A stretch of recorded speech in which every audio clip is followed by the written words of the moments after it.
দক্ষিণবঙ্গে বৃষ্টিপাতের সম্ভাবনা বাড়ছে 27 তারিখ থেকে 29 তারিখের মধ্যে। এটা ধীরে ধীরে বৃষ্টিপাতের সম্ভাবনা বাড়বে। 27 তারিখে প্রধানত বিক্ষিপ্তভাবে বৃষ্টিপাতের সম্ভাবনা রয়েছে। সম্ভাবনা বেশি রয়েছে প্রধানত ঝাড়গ্রাম, পূর্ব পশ্চিম মেদিনীপুর, সেই সাথে পূর্ব পশ্চিম বর্ধমান, মুর্শিদাবাদ, নদিয়া, এই জেলাগুলোয় কিছুটা সম্ভাবনা বেশি রয়েছে বা তীব্রতা কিছুটা বেশি থাকার সম্ভাবনা রয়েছে বজ্রবিদ্যুতে 27 তারিখে। অন্যান্য জেলাগুলি হালকা থেকে মাঝারি ধরনের বৃষ্টিপাতের সম্ভাবনা আরও বাড়বে 28 তারিখে। 28 তারিখে দু এক জায়গায় কালবৈশাখীরও সম্ভাবনা রয়েছে। দমকা হাওয়া কোথাও কোথাও 60 থেকে 70 কিলোমিটার প্রতি ঘন্টাও থাকার সম্ভাবনা থাকছে। সব জেলাগুলোতেই প্রভাব থাকার সম্ভাবনা রয়েছে 28 থেকে 29-এর মধ্যে। 27 তারিখেও থাকবে বিক্ষিপ্তভাবে, তবে সম্ভাবনা আরও বাড়বে ধীরে ধীরে। 28 তারিখে সম্ভাবনা বেশি থাকবে বা তীব্রতা বেশি থাকার সম্ভাবনা রয়েছে।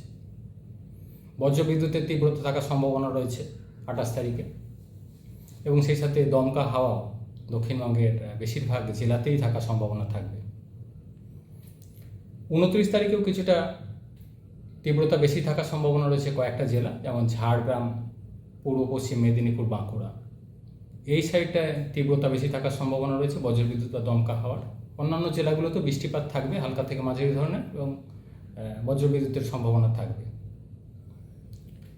30 তারিখ থেকে পরবর্তী 3-4 দিন বৃষ্টিপাত ধীরে ধীরে কমে যায়। প্রধানত বিক্ষিপ্তভাবে বা স্থানীয়ভাবে হালকা বৃষ্টির সম্ভাবনা থাকবে পরবর্তী কিছুদিন। অর্থাৎ দক্ষিণবঙ্গের জন্য বৃষ্টিপাতের সম্ভাবনা বাড়ছে 27 থেকে 29 তারিখের মধ্যে। সম্ভাবনা ধীরে ধীরে বাড়বে, বেশি থাকবে 28 তারিখে বৃষ্টি। বজ্রবিদ্যুতের তীব্রতা 28 তারিখে বেশি থাকার সম্ভাবনা রয়েছে। দমকা হাওয়ার তীব্রতা থাকার সম্ভাবনা রয়েছে।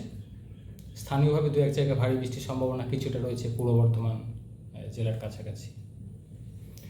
কলকাতা পার্শ্ববর্তী অঞ্চলের জন্য 27 তারিখ অর্থাৎ আজকের দিনটা কিছুটা সম্ভাবনা রয়েছে হালকা ধরনের বৃষ্টিপাতের, তবে সম্ভাবনা বেশি 28 এবং 29 তারিখ। বজ্রবিদ্যুৎ সহ বৃষ্টিপাতের সম্ভাবনা থাকবে 28 তারিখে, সাথে দমকা হাওয়া। তারপর 30 তারিখ থেকে পরবর্তী কয়েকদিন স্থানীয়ভাবে মাঝে মধ্যে একটু হালকা বৃষ্টির সম্ভাবনা থাকবে। অর্থাৎ কলকাতা পার্শ্ববর্তী অঞ্চলের জন্য বিশেষ করে 28 থেকে 29-এর মধ্যে সম্ভাবনা বেশি। 27 তারিখ কিছুটা সম্ভাবনা রয়েছে স্থানীয়ভাবে হালকা বৃষ্টির। মেন সম্ভাবনা বেশি থাকবে 28 এবং 29 তারিখ কলকাতা পার্শ্ববর্তী অঞ্চলের জন্য। তাপমাত্রা আগামী 24 ঘন্টা, আজকের দিনটা খুব বেশি পরিবর্তন নেই। আগামী কাল থেকে পরবর্তী 2-3 দিনে 2 থেকে 4 ডিগ্রি মতো দিনের তাপমাত্রা কোথাও কোথাও কমবে বৃষ্টিপাতের কারণে এবং মেঘলা থাকার কারণে। বিশেষ করে এখন যে গরম অস্বস্তিকর কন্ডিশনটা চলছে, বিশেষ করে আর্দ্রতা বেশি থাকার জন্য মিনিমাম টেম্পারেচারটা অনেকটা বেড়ে গেছে। কলকাতা পার্শ্ববর্তী অঞ্চলের জন্য যেটা চলছিল প্রায় 29 ডিগ্রির কাছাকাছি, কখনো 30 ডিগ্রির কাছাকাছি মিনিমাম টেম্পারেচার চলেছে, তো সেটা কিছুটা ড্রপ করবে। তবে সাময়িকভাবে টেম্পারেচার কিছুটা কমবে, টেম্পোরারি রিলিফ হবে। আবার এই বৃষ্টিপাত কমে গেলে তখন আবার গরমটা আবার একটু বাড়বে। উত্তরবঙ্গের ক্ষেত্রে প্রধানত বিক্ষিপ্তভাবে বৃষ্টিপাতের সম্ভাবনা রয়েছে হালকা থেকে মাঝারি ধরনের। আগামী 3 দিন দু এক জায়গায় বজ্রবিদ্যুতের সম্ভাবনা থাকছে। তারপর পরবর্তী 3-4 দিন আবার উত্তরবঙ্গে বৃষ্টিপাত আরও কমে যাবে, স্থানীয়ভাবে হালকা বৃষ্টির সম্ভাবনা থাকবে। হ্যাঁ, প্রধানত একটা নিম্নচাপ অক্ষরেখা দক্ষিণবঙ্গের কাছাকাছি আসার সম্ভাবনা রয়েছে। সেই সাথে জলীয় বাষ্পের প্রবেশ যথেষ্ট বেশি রয়েছে। জলীয় বাষ্প তো অলরেডি রয়েছে,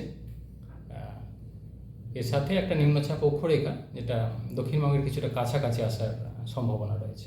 এর ফলে বৃষ্টিপাতের সম্ভাবনা বাড়ার কথা বলা হচ্ছে 27 থেকে 29-এর মধ্যে। বিশেষ করে 28 তারিখে তীব্রতা বেশি থাকার সম্ভাবনা রয়েছে।